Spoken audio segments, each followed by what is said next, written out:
Welcome to One to One. I'm Priscilla Nwikpo, and I've caught up with Biola Alabi on her trip to London to promote her new film, The Banana Island Ghost. Biola Alabi is of Nigerian heritage, born and raised in America, but now living and working in Nigeria. She began her career as a businesswoman, then worked in television, where she became a managing partner of her own production company. She has now produced a highly successful film, Banana Island Ghost, and there is even talk of a move into politics. Biola, welcome. How are you today? It's a pleasure. Thank you for having me. But let me start first with you, being born in the US, and then you moved back to Nigeria. Yes. What was that like for you, going back to Nigeria? It was different as an adult because I had gone to Nigeria as a young child. I had lived in Nigeria for a couple of years when I was younger. But going in as an adult and going into work was totally it was nothing I would have imagined. But I think because I had lived in different places before I moved back, I lived in Asia, I worked in Korea. So moving back, I knew it was going to be different from the US, and I knew I needed to expect things differently. But I think like whenever you go into a place, it's still a culture shock. It's a culture shock from the work element of it, from sort of engaging people. So, but it was great. I mean, I loved the opportunity. It was an opportunity to really tell more African stories. Now, you made mention of work just then. Yes. You're a businesswoman. Yes. You've won several awards in that area of your life. Tell us a little bit about that. I started out really after uni trying to figure out what I wanted to do, and then before you know it, these things always happen. You end up somewhere you didn't expect, and I ended up in television. I ended up working at Sesame Street, the world's leading children's TV program, and working on co-productions, so doing co-productions around the world. That brought me to Africa, brought me to South Africa, Tanzania, Kenya, eventually Nigeria. What do we call you, a global citizen? And then after that, I mean, while I was doing this, I really wanted to do Sesame Street in Nigeria because I'm from Nigeria. I felt like Nigeria had a huge young children population, and I knew the benefits of early childhood education.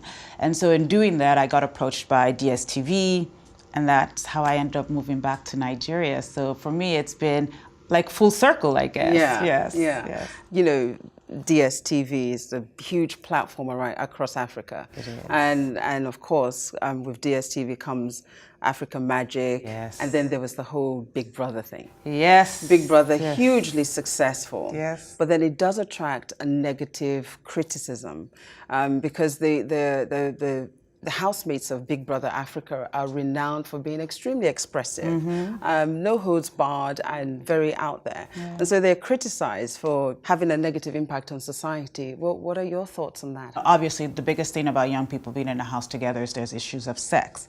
And so besides that, sort of like, how do you talk about something other than just the sexual element of the show? And so really trying to look at, okay, what are some of the social things about this, actually some of the social consciousness stuff about this show? So first of all, I had to go watch the show and learn more about the show.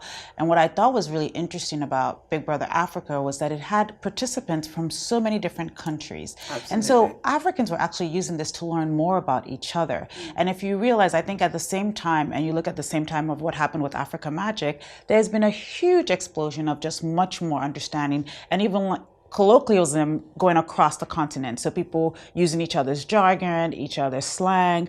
Each other's dances. Yeah. And it became a huge place to showcase African musicians. So every week during the shows, there was always a DJ, which had to be from a different country. There was also always a musician that had to be from a different country. So every week we showcased different musicians from across the continent. And I kept on feeling like there were so many things that weren't happening before that we could do differently. We brought in social issues around blood donation, around malaria awareness. We partnered with one campaign. There was so much more we could do besides people taking showers naked. Yeah, but then, you know, those social issues did not take off as well as or as much as the people taking showers naked or the sexual aspect of you know, housemates being in confined space together. That was the runaway conversation, as it were.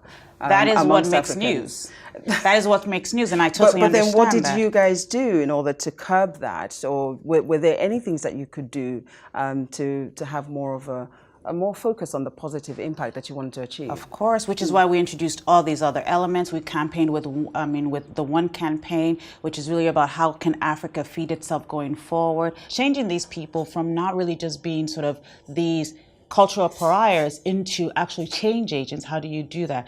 The other thing too was that Big Brother Africa became a lightning rod for talking about issues that we normally don't talk about. Okay. One of them was issues around sexual consent. Yes. What does consent mean? How do you have consent? And then also we had issues where there was physical abuse on the show and how we dealt with that because the whole world was watching us. What happens when this happens? There was issues of violence. So we were constantly dealing with issues that were that happen in our society, but in this micro space, and we had to address them. We brought in mental health experts. Mental health was something Africans never even mentioned. Psychologists, anyway, we tried to bring in all these elements, and I felt that we were dealing with real world issues in a way that Africans hadn't dealt with them before. We were addressing them. I mean, people were showing up outside our offices saying this housemate has to be evicted today because he slapped someone, and really trying to analyze. I mean, you have no idea how many times I've seen videos of people that they touched, that they slapped, that they not, and really making those decisions. Were there no rules to the housemates before they went in? Wasn't there some kind of guidance about what you can and can't do in the house? Yes. There were always rules. I mean, there's a rule book, there's Big Brother, there's everything that's happening all at once. But what happens is, I mean, people are in a confined space for 90 days. After 30 days, after 40 days. And that's the other thing. Why does it have to be 90 days? 90 days is a pretty long time. We're in the business of making television. 90 days is a good amount of time in this 24-hour cycle of filling airtime. I can't lie about that. It was all about that. You've been a businesswoman, highly successful at what you did. The TV was going very well too. What then makes you leave the comfortable world of television to go into the challenging world of making a film? Because human beings are crazy, No, like people are like, I love doing this, I know what to do, I'm comfortable doing this, but oh no, let me go do something I totally know nothing about or I'm not comfortable. Right. And people kept on pitching scripts to me. I kept on saying no.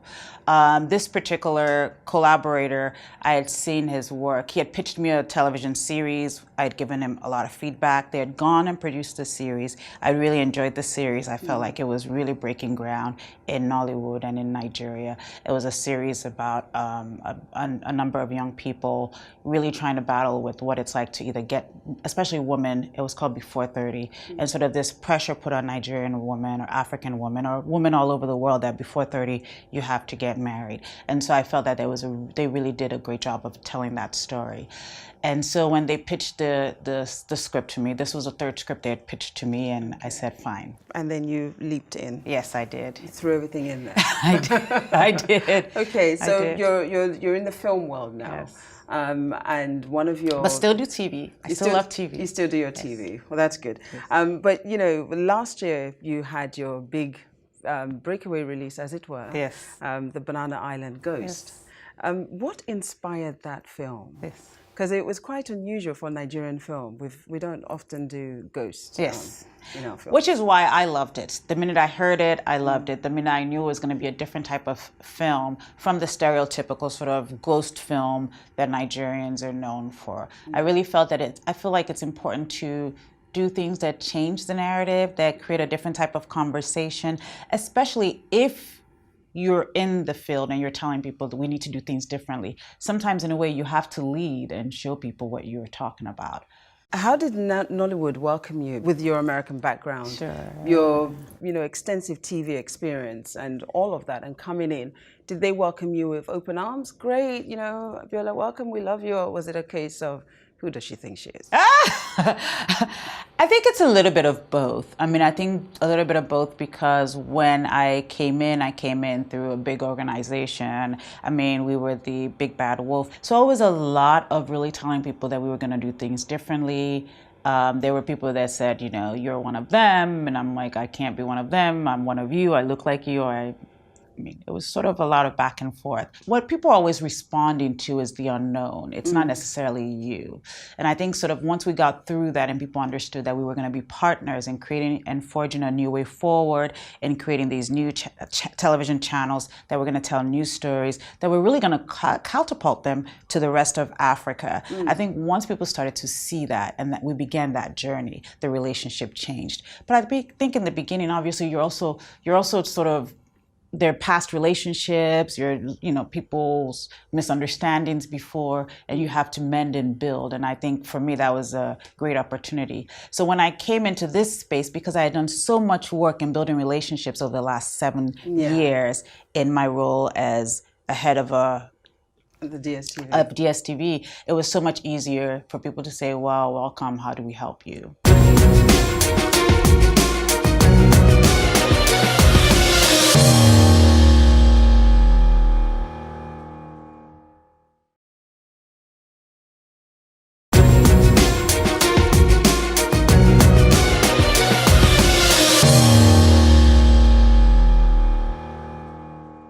Today we're speaking to Biola Alabi. You got down to making Banana Island Ghost. How did you find it, working with the different actors, a different way of thinking, different ways of doing things? Just like everywhere, making a film is challenging. I mean, you have a short amount of time, you have a very strict schedule, and you're trying to fit in as many shots as possible a day. I mean, you're trying to shoot as many pages a day. So for me, just being there for the director and watching the director go through this was his first film. So this was all sort of like, you're just really trying to help the person along the way and really try to provide the right resources for them to tell the story. But what was really important for me was also the roles that we were creating and different roles that we were creating for women. So leading ladies are not that's not new in Nollywood, but really having a strong leading lady that actually did action, that sort of threw herself into it. She threw herself around. She was on the floor. She was rolling around. I mean, really seeing that type of character. And also the fact that she was curvy. She was loud. She was rambunctious. She was horizontally challenged. She's curvy, I would like to say. But I just felt like it was something that you weren't really used to seeing. I mean, we've modeled a lot of our looks and what we think is beautiful on sort of classical Western looks. And I think that it was great to just sort of have this amazing woman and be funny and be just a fighter, carry this film. It was also really nice to see God. Yes. Dressed completely in his African attire. Yes. The CGIs in that film were particularly good when you consider the standards of Nigerian films. How easy or challenging was it to achieve that? It was really challenging, but also rewarding because it was done by a Nigerian. It was done locally. Everything we did on that film was done in Nigeria. And that was rewarding. That made us feel good about what we were doing. I think with any VFX project, it's just time. I mean, we were really racing against the clock. And so it was really time consuming. For me, it was really about just also seeing what we have at home and how we can exploit that and show the world and really invite people to come and tell their stories in Nigeria. The woman is the center of the world at the moment. She's the center of every conversation. The Me Too, the stand-up campaign is something that is huge around the world. Is Nollywood also having a conversation about Me Too and stand-up?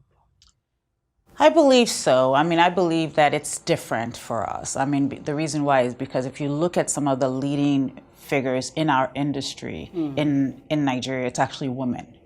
So women have been calling the shots when it comes to television, when it comes to film in Nigeria for a very long time. And so you don't really have... But then does that mean they don't go through the same things?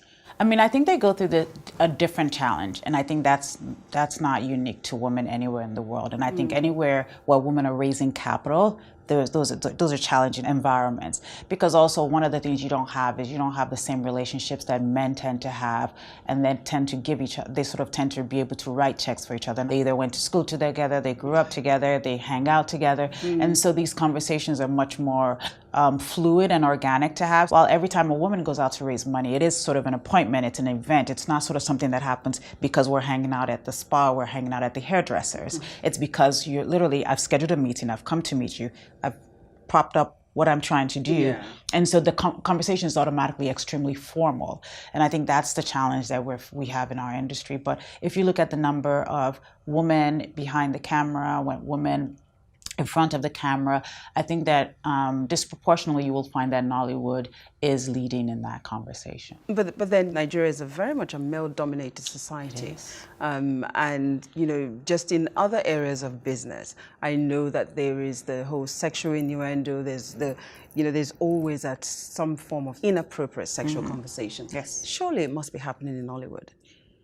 In Nollywood, I'm sure it's happening. I'm sure it's happening. Obviously, because it's not happening on my sets, it didn't happen when I ran a big organization. The kind of conversations you have is still people just not expecting you to be the boss. I think those are the conversations. But when it comes to sexual innuendos, sexual assault, I think these are voices that we still need to find, and those voices need to rise to the top. We need to create a safe environment for women to come forward. Women need to know that when they do come forward, they will be heard. For someone like Angelina Jolie not to feel like she could be heard if she said something. Uma Thurman, these are the highest paid women in America. That means that people have the economic means to come forward. And they didn't. Yes. So when you are talking about a place like Nigeria and Nollywood, we're talking about people need economic means, they need legal means, they need to also have the right support systems in place. Within your organization and what you are doing as a woman who's outspoken, do you have any plans, for instance, to perhaps educate more, to enlighten more about these issues? And what are those plans? We're currently doing that. So one of the things we do is we mentor women, we mentor men as well, because this is not happening in isolation. No. You need both people to understand what's happening. We're also trying to create an environment where people in the industry can actually come forward and their voices be heard. So I'm actually planning to have a meeting with some of the strong female executive producers and some of the producers to say, what can we be doing to make sure that young women can come forward? One of the things is the casting couch. Yeah. The casting couch is really all but gone in Nollywood. It's something that doesn't happen anymore. And the reason why is because women are creating their own platforms. Women are creating their own voices. If at any time you go to the box office in Nigeria and you look at who are the executive producers, who are the producers of these films, I'm telling you, 5 out of 5, they're women. So you can go through your career in Nollywood without ever having to deal with an abusive male. Really? You can. I read a story on social media recently of a young man who talked about what happened to him. And right at the bottom of it, he says, but then who do I complain to? Because men are also suffering, going through the same thing. And you just mentioned there, creating this environment, not just for women, but also for men. What in particular are you doing for the young men? It's a male-dominated society. Where do they go and who do they speak to and how do they own up to having been treated in that way?